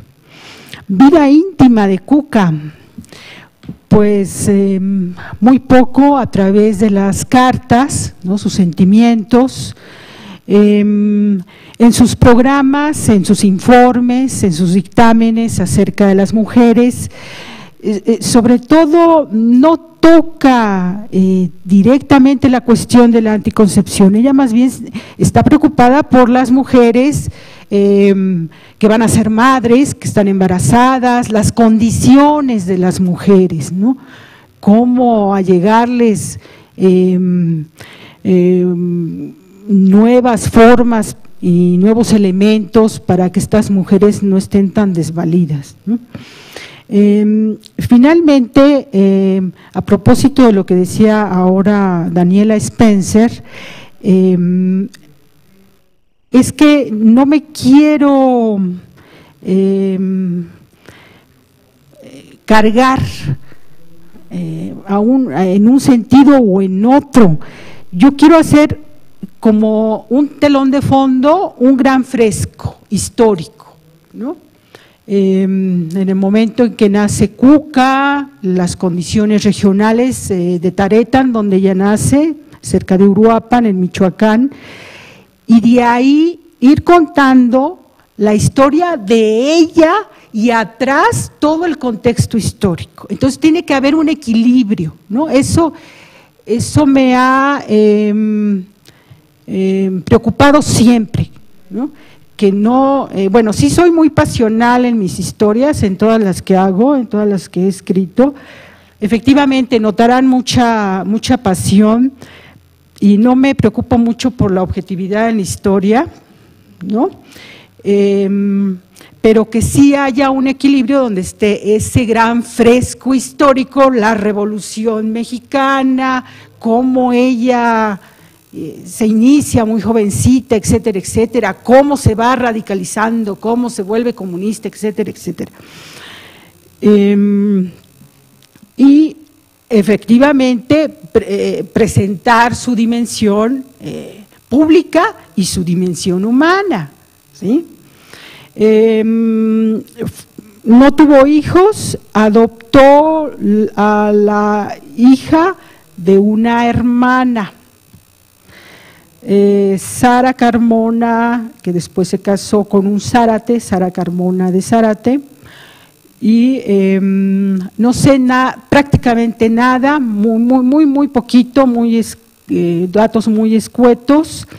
No la he entrevistado, quien la entrevistó y me fue Malú Cueva Tácer, y me contó que esta hija adoptiva de Cuca le contó. El día que murió Cuca, que últimamente mi auxiliar aquí presente rescató la última entrevista que se le hizo a la Cuca, murió en unas condiciones tremendas, ¿no? De miseria, no se podía mover de la cama, la habían atropellado, envejecida, en la pobreza extrema, una cosa espantosa, ¿no? Entonces, el día que muere, entonces sí se acuerdan de Cuca, entonces sí aparece la diputada Hilda Anderson, priista, que llega y le dice a su hija y a 2 o 3 personas más, yo creo nada más, que va a pagar todo lo que es los gastos funerarios, pero que le presten el archivo de Cuca. Entonces, cuando ella estuvo pidiendo que le dieran su pensión y nunca se acordaron ni le dieron nada, ella comentaba en sus escritos, es que tengo algunos documentos, le escribió a Díaz Ordaz, le escribió a Echeverría, tengo algunos documentos, pero no decía, o decía lo que ella pensaba que les podía interesar a esos presidentes, que eran los documentos sobre la expropiación petrolera, nada más. De otra cosa. Entonces, lo poco mucho que hubiera en su archivo personal, agarró la diputada Anderson y se lo llevó. Y hace ya algunos años Hilda Anderson murió.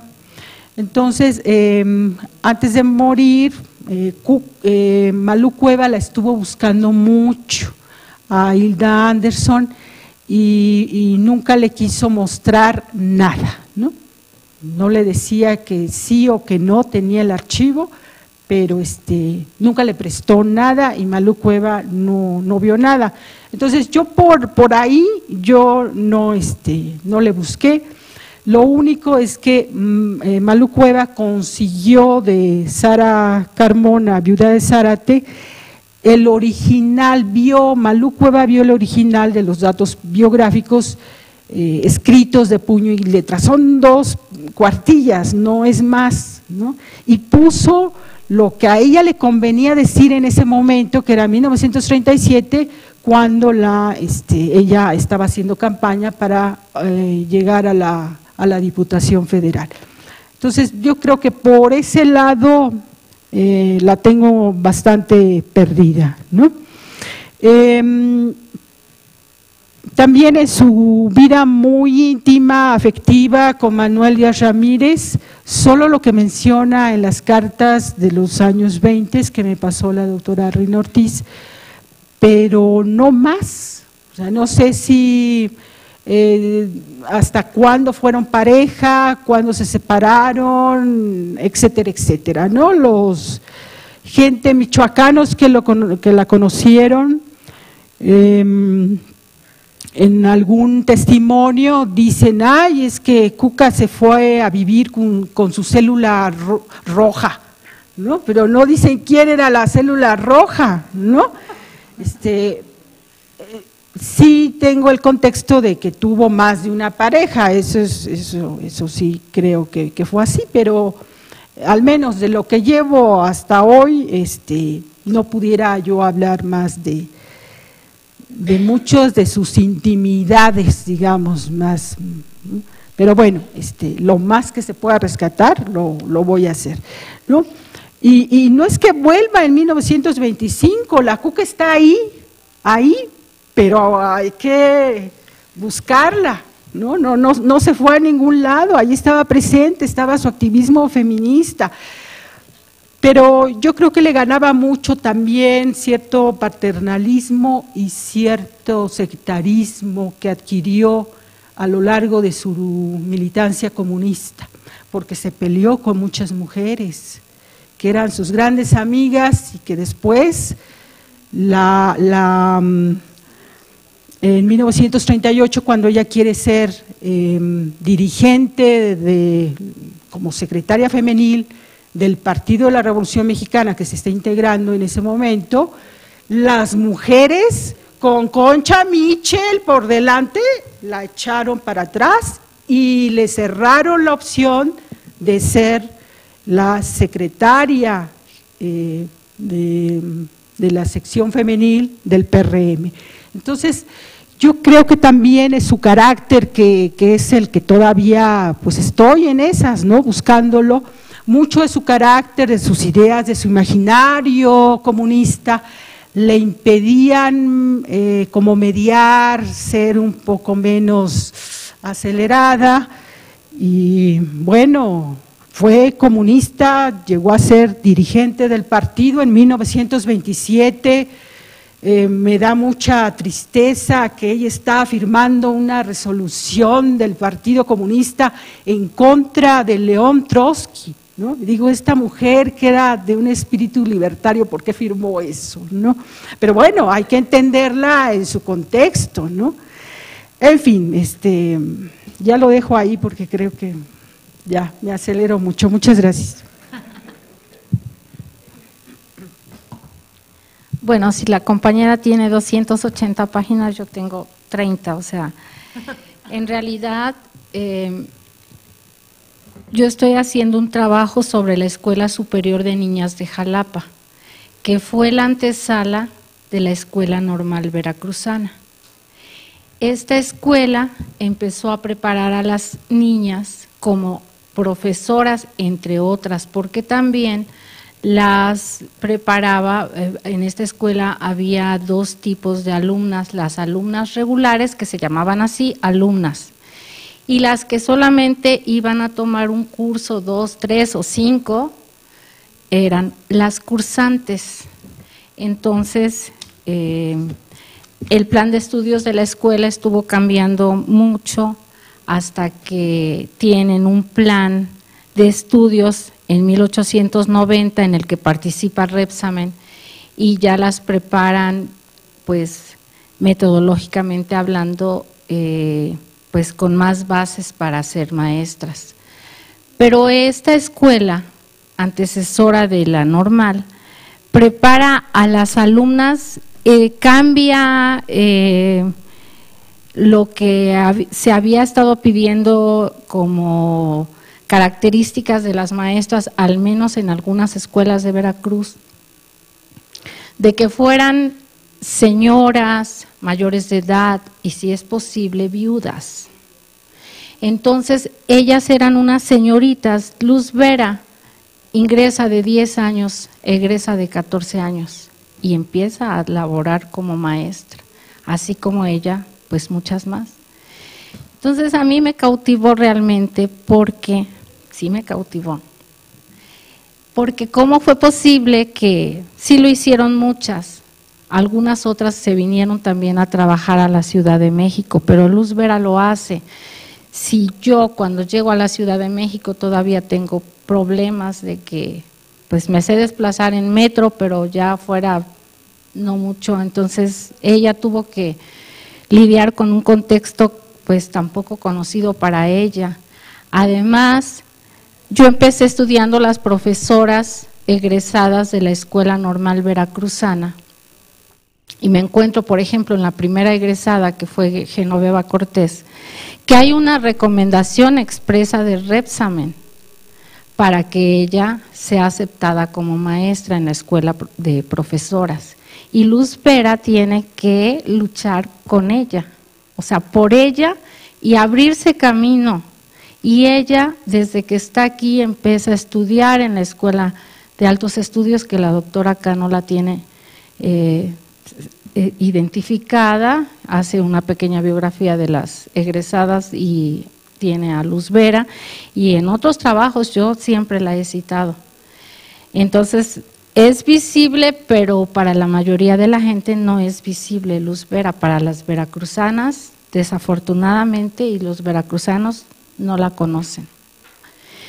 Entonces, de ahí mi interés, que pues verla cómo estudia y estudia y estudia, porque primero estudia para como profesora, después como profesora de la Escuela de Altos Estudios, después como licenciada en Filosofía, después como maestra y después como la primera doctora en Filosofía, pues sí me llama mucho la atención. Ella no se casó. Ella en su libro de cartas, trozos de cartas, que le puse así porque ella sí le pone, trozos de cartas.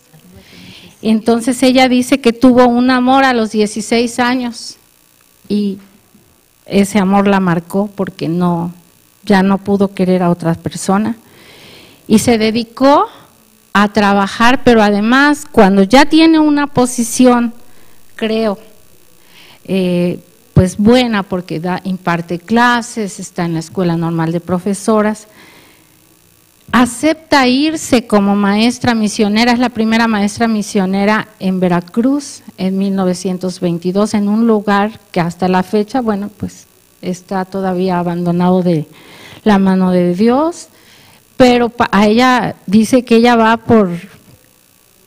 que realmente quiere que esos campesinos se ilustren y además el gran amor que siente por la naturaleza.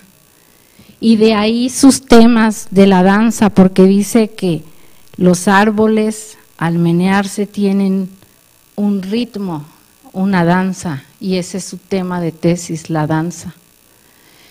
Y bueno, tiene cantidad de artículos, cantidad de escritos que la he ido siguiendo, gracias precisamente a que rescaté de la basura, al dar con la familia, una biografía que ella se hace como un currículum vitae, y de ahí le pude seguir mucho la pista en las revistas, no todas, pero en una gran mayoría, y pues conocer su tesis de la doctoral y la de la licenciatura, la de la maestría no la he podido identificar, no la he podido encontrar, y pues me llama mucho la atención cómo ella, pues a lo mejor por ese amor que la marcó, como ella dice, a los 16 años, pues se dedicó a estudiar y a estudiar y a estudiar, y además a trabajar por los que menos saben. Incluso ella tiene un libro de lecciones para enseñarla a leer y a escribir a los adultos. Y bueno, a mí sí me atrapó, por eso tal vez siguiendo a François II, que yo lo busqué porque yo no estoy escribiendo una biografía en mi tesis, sino fue para pues la ponencia más que nada y para hablar un poquito de ella. Y bueno, pues hasta aquí la he seguido, pero sí la admiro en el sentido de que pues pudo abrirse paso por ella, estudiar, ir a los congresos, fue a los Estados Unidos, fue a Europa, fue representante de México, fue asesora pedagógica, o sea, su trabajo creo que ha sido muy extenso y poco conocemos. Gracias. Bueno, brevemente, porque creo que ya tenemos el tiempo encima, me llevo, muchísimas gracias, las sugerencias, les comentaba que el trabajo se está enriqueciendo, me llevo también las inquietudes y las propuestas para mejorar esta biografía de Elena Cárdenas. Elena Cárdenas no se casó tampoco. Les hablaba de su compañera. Sí, el sobrino que nos dio esto es un sobrino de su hermano, o sea, son nietos, sobrino nieto, pero ella no tuvo descendencia directa. Y quiero comentarles también, por ahí decían de que las heroizamos, pero es difícil, somos pequeños detectives que andamos tras las pistas para armar, pero es difícil ver su pensamiento. Me queda una caja, aquí hay cuartillas, tengo una caja por exprimir todavía de documentos, pero les quiero platicar una anécdota. Allí en la Universidad Autónoma del Estado de México, en la licenciatura en Historia, aquí está la coordinadora, no me dejará mentir, el cuerpo académico Historia, tenemos un seminario que se llama Historia y Educación, y nos hemos dado a la tarea de hacer historia de la educación. Una de esas ocasiones, una de nuestras alumnas ya egresada, ya incluso está estudiando la maestría, encontró en su casa el libro de la Unión Católica Femenina de su tía, en un pueblo de ahí de San Francisco Tlalcilalcalpan. En ese libro se relataba cada 8 días las reuniones que tienen las mujeres de la Asociación Católica Mexicana, las kermeses que hacían, los festejos del santo, el color de los vestidos, las medias, el negro del zapato, el cura, Y la tía era la presidenta de esa asociación en ese pueblo. Y de repente el libro se corta. Pues se fugó y no se casó. Entonces, a veces la fuente te puede dar una perspectiva de un momento, de una vida, de lo que hace, pero a veces somos seres humanos, ¿no? Y retratarlos a veces es difícil. Entonces, con esa fuga nos quedó bien claro que el documento tenemos que hacerle la crítica como historiadores, ¿verdad? Pero muchísimas gracias de verdad por sus comentarios. Espero que tengamos otra oportunidad para traerles ya un trabajo más acabado, y retomo, por supuesto, todas las sugerencias y observaciones de ustedes. Muchísimas gracias.